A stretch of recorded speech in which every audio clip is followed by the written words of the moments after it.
Alors, ce soir, on va regarder l'expulsion du jardin d'Éden. En fait, d'Adam et Ève qui ont été expulsés du jardin. L'Éternel Dieu dit, maintenant que l'homme est devenu comme l'un de nous, c'est un verset qui est très intéressant pour au moins la pluralité qu'il y a en Dieu. L'un de nous.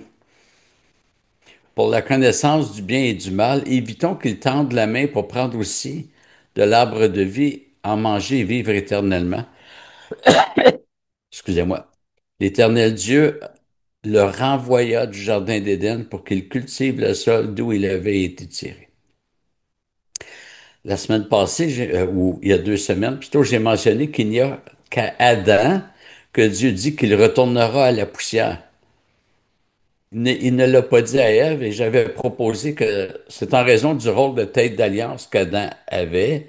Et en disant à Adam qu'il va retourner à la poussière, ben, comme il était la tête d'alliance, ça incluait tous ceux qui sont en Adam, ça veut dire Ève et tous les descendants. Euh, Ici, c'est marqué, c'est pas dit l'Éternel Dieu les renvoya, mais le renvoya, et je pense que c'est pas, je proposerai la même explication pour cela. Certains se demandent combien de temps il y a eu entre la création d'Adam et Ève et l'expulsion du jardin. Alors, la Bible ne donne pas de nombre d'heures ou de nombre de jours, ne donne aucune durée. Euh, mais il y a quand même des faits qui sont intéressants. Adam et Ève ont été créés le 6e jour. Et ma pensée, c'est que la chute et l'expulsion se sont passées assez rapidement après qu'ils aient été créés. Euh, Parce que c'est après avoir été expulsés du jardin qu'Adam et Ève ont commencé à concevoir des enfants. Euh, Adam connu Ève. Donc ça, c'est arrivé après la chute. Et si et Ève avaient conçu Caïn, le fils aîné, avant la chute, Caïn serait né sans la nature pécheresse. Parce qu'avant la chute, la nature d'Adam et Ève n'était pas pécheresse. Et s'ils avaient conçu un enfant dans cet état, cet enfant n'aurait donc pas eu la nature pécheresse. Alors, en fait, euh, puisqu'ils ont conçu après avoir péché, ben, si on dit que ça a pris du temps pour qu'ils soient expulsés du jardin, ça voudrait dire qu'ils sont restés cette même durée sans, sans relation sexuelle. Alors, ça me semble plus logique de penser que le temps a été plutôt bref. Et après leur avoir parlé, le Seigneur a expulsé Adam et Ève du jardin. Ils ont dû quitter cette terre, ce lieu de communion et d'harmonie avec le Seigneur en raison de leur péché. Ils ne pouvaient plus vivre euh, dans le lieu de communion alors qu'ils venaient de briser la communion. Alors, pour revenir en terre de communion ou en communion, ça devra passer par une autre alliance. Sur la base de l'alliance des œuvres, et c'est des choses donc j'en ai déjà parlé, euh, l'alliance des œuvres, c'est une alliance où l'individu est traité selon son obéissance propre. Alors que la nouvelle alliance, les membres sont traités selon l'obéissance du Christ. Hein, Paul dit que par une seule obéissance, on a été, je paraphrase, là, on a obtenu justice. Alors, il y a un pays de communion qui nous attend. On peut parler de nouveaux cieux, nouvelle terre, il y a Jérusalem céleste, le royaume des cieux, le paradis, ça évoque, tous ces termes-là évoquent la même réalité. Mais déjà, c'est commencé spirituellement. On est en communion avec Dieu puisqu'il habite en nous. On se rappellera qu'après être entré en Canaan, la terre promise, quelques siècles plus tard, mais plusieurs siècles plus tard, le Seigneur a déporté son peuple à cause de sa désobéissance, son rejet de la loi de Dieu. Et cet exil, on a vu ça dans Osée, et Esdras parle du retour de l'exil. Cet exil ou cette déportation sera l'écho de l'expulsion du Jardin d'Éden. Le verset 24 nous dit, après avoir chassé l'homme, il mit à demeure à l'est du Jardin d'Éden les chérubins et la flamme de l'épée qui tournoient pour garder le chemin de l'arbre de vie. Bon, il semble qu'il y avait juste un chemin. Euh, mais pour, en fait, si on y pense, Adam et Ève, est-ce qu'ils n'auraient pas pu retourner dans le jardin par l'ouest, par le nord, par le sud? Euh, alors, on va voir ça. Euh, mais le Seigneur expulse Adam et Ève pour dire ensuite comment y entrer de nouveau, mais pas sur la même base. Ils n'y entreront pas sur la base de l'alliance des œuvres, mais sur la base de la nouvelle alliance. Alors, tout cela prépare la nouvelle alliance, accomplie par le Christ. Parce que le royaume des cieux, c'est en quelque sorte le retour au jardin d'Éden. Rappelez-vous ce que Jésus avait dit au larron gracié. Jésus lui répondit, en vérité, je te le dis, aujourd'hui tu seras avec moi dans le paradis. Et la promesse faite à tous les chrétiens se situe aussi dans le paradis, Apocalypse 2,7, que celui qui a des oreilles écoute ce que l'Esprit dit aux églises. Au vainqueur, je donnerai à manger de l'arbre de vie qui est dans le paradis de Dieu. Donc, je reviens au verset 24 qui dit, après avoir chassé l'homme, il mit à demeure à l'est du jardin d'Éden les chérubins et la flamme de l'épée qui tournoient pour garder le chemin de l'arbre de vie. Alors, pourquoi l'est? S'il n'y a que le côté est qui est surveillé, l'homme pouvait-il retourner euh, dans le jardin par un autre côté? La réponse, en fait, réside dans ce que représente l'Est dans les Écritures. L'Est est devenu représentatif de la porte d'entrée dans le lieu de communion avec Dieu. Alors, on le voit pour le tabernacle, dans Nombre 3. Moïse et Aaron et ses fils campaient devant le tabernacle à l'Est, devant la tente de la rencontre à l'Orient. Alors, Est et Orient, c'est synonyme. Donc, il ne campait pas derrière le tabernacle à l'est, mais devant. C'est-à-dire, la façade du tabernacle, c'était dans les consignes, devait être dirigée à l'est. Le prophète Ézéchiel a écrit, il me ramena vers l'entrée de la maison, et voici que de l'eau sortait sous le seuil de la maison à l'est, car la façade de la maison était à l'est.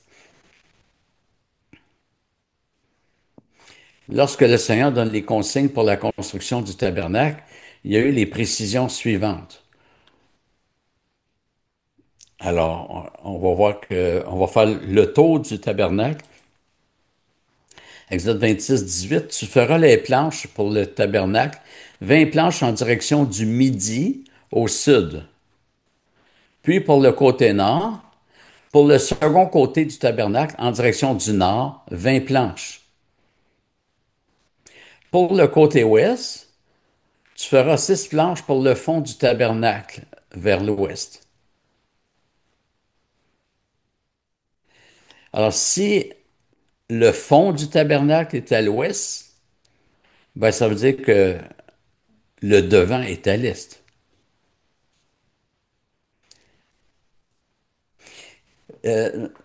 Même que les cartes géographiques du Moyen-Orient étaient orientées l'est en haut et non pas le nord. Euh, D'ailleurs, le mot Orient a donné le mot orienté. C'était la direction à suivre. Les églises chrétiennes, par exemple, étaient traditionnellement construites avec le cœur orienté vers l'Est. En fait, je dis l'Est, c'est des églises chrétiennes, mais pendant plusieurs siècles. Et lorsque le peuple est entré en terre promise, bien qu'il venait du sud-ouest, alors euh, ils sont partis de, si on veut, du point, euh, si on veut, du côté gauche de la ligne. Ils étaient là et Dieu leur a fait emprunter des détours. Ils ont suivi la ligne rouge. En fait, c'était pas une ligne rouge, mais on trace une ligne rouge sur sur le trajet qu'ils ont fait. Puis pour rentrer en terre promise, je ne sais pas si vous voyez la souris bouger, mais Israël est là. Ils ne sont pas rentrés là. Ils sont rentrés par l'est du Jourdain, Jéricho étant là. On le voit plus.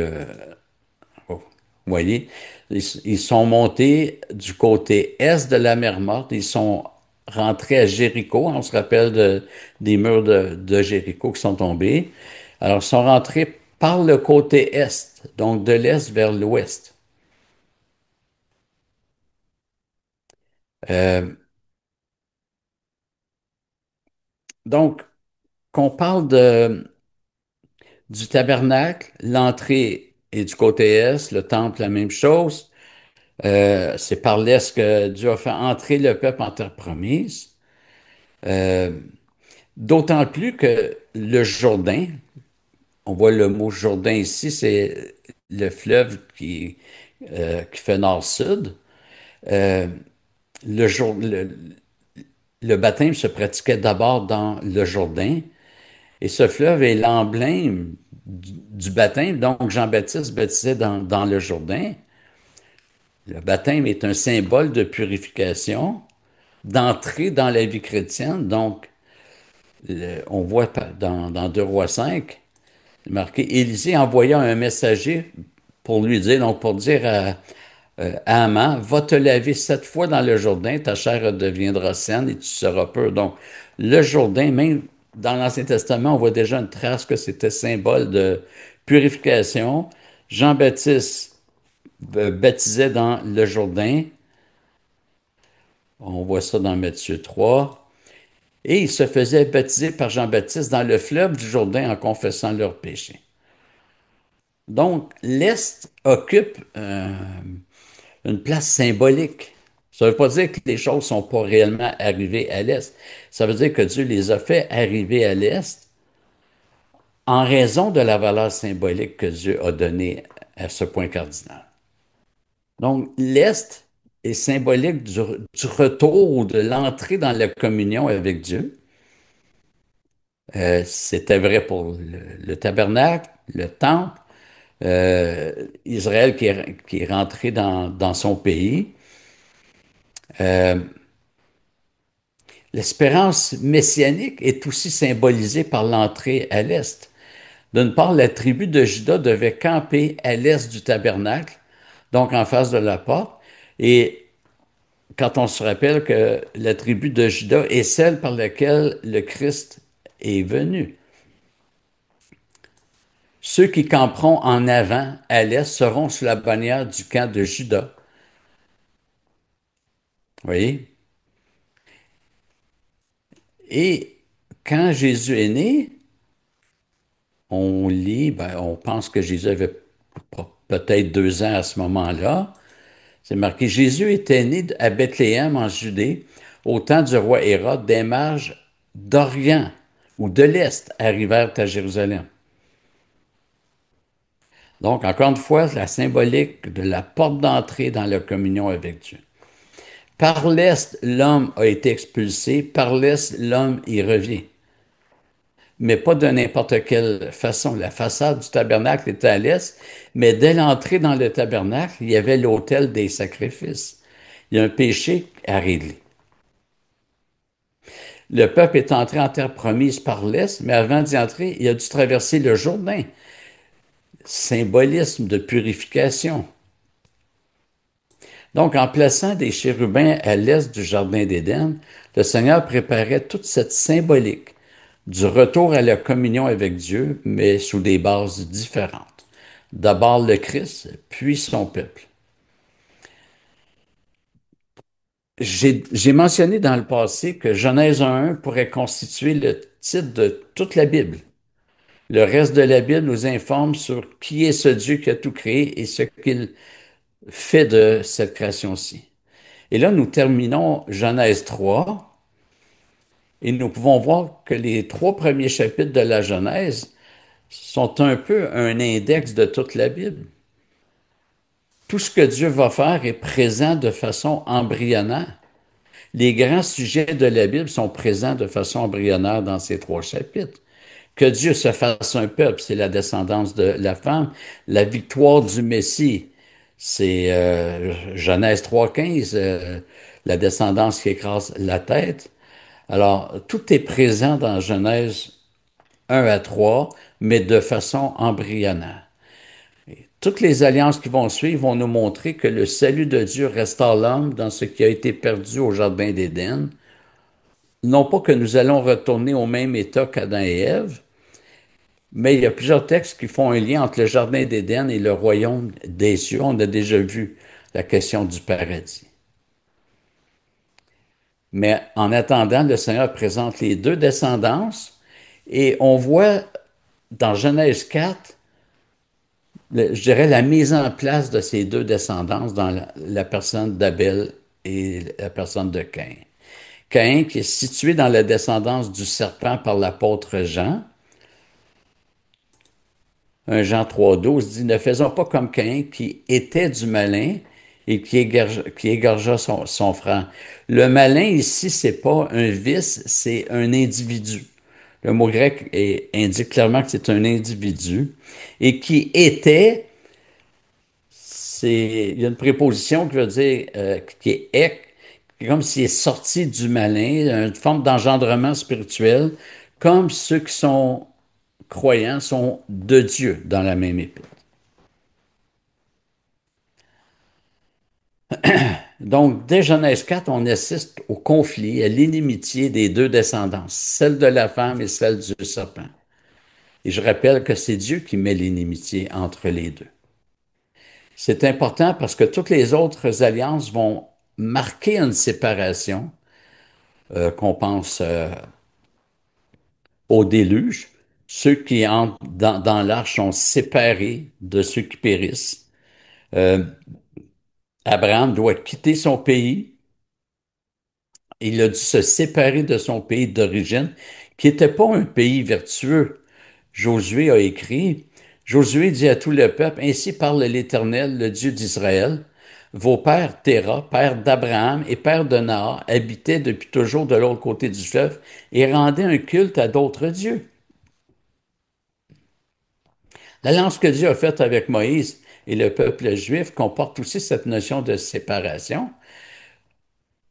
Quand la mer s'est ouverte pour laisser passer le peuple et qu'elle s'est refermée, ça a marqué une séparation. Dieu sépare ceux qui lui appartiennent de ceux qui ne lui appartiennent pas. Euh, et l'alliance faite avec David fait moins ressortir l'aspect séparation, quoi qu'il ait dit dans Ésaïe 53, on est dans l'alliance davidique, le serviteur de l'Éternel, donc le Christ, ben, il va subir les pires outrages. La- donc, là, c'est le monde qui dit au Fils de Dieu, on veut pas que tu vives avec nous, on veut que tu te sépares de nous. Et curieusement, c'est ça qui a amené l'écrasement de la tête du serpent. Mais déjà dans Genèse 1, il y a cette notion de séparation. Le jour 1, là, j'y vais par cœur, Dieu crée la lumière afin de séparer le jour d'avec la nuit. Le jour 2, Dieu va séparer les eaux qui sont en haut des eaux qui sont en bas. Et au jour 3, il va séparer les eaux qui sont en bas pour qu'il y ait la terre sèche. Donc déjà, ça annonce que le plan de Dieu inclut une séparation. Et tout le reste des Écritures nous présente comment le Seigneur sépare définitivement son peuple, et ce pour l'éternité. Le mot Église signifie appeler hors de, donc hors du monde, donc séparé du monde. Le mot saint veut dire séparé. Euh, voilà, donc, puis même, j'ai pas le verset pour l'écran, mais dans Jean 15, 19, ça nous montre que les chrétiens incarnent cette inimitié entre la descendance de la femme et celle du serpent. Jésus dit, si vous étiez du monde, le monde aimerait ce qui est à lui. Mais parce que vous n'êtes pas du monde, on pourrait paraphraser, parce que vous êtes séparés du monde, et que je vous ai choisi du milieu du monde à cause de cela, le monde a de la haine pour vous. Le monde ne nous reconnaît pas comme étant comme lui appartenant. Et s'il y a une place où le monde a raison, c'est bien là. Voilà, on va s'arrêter ici pour ce soir. Merci.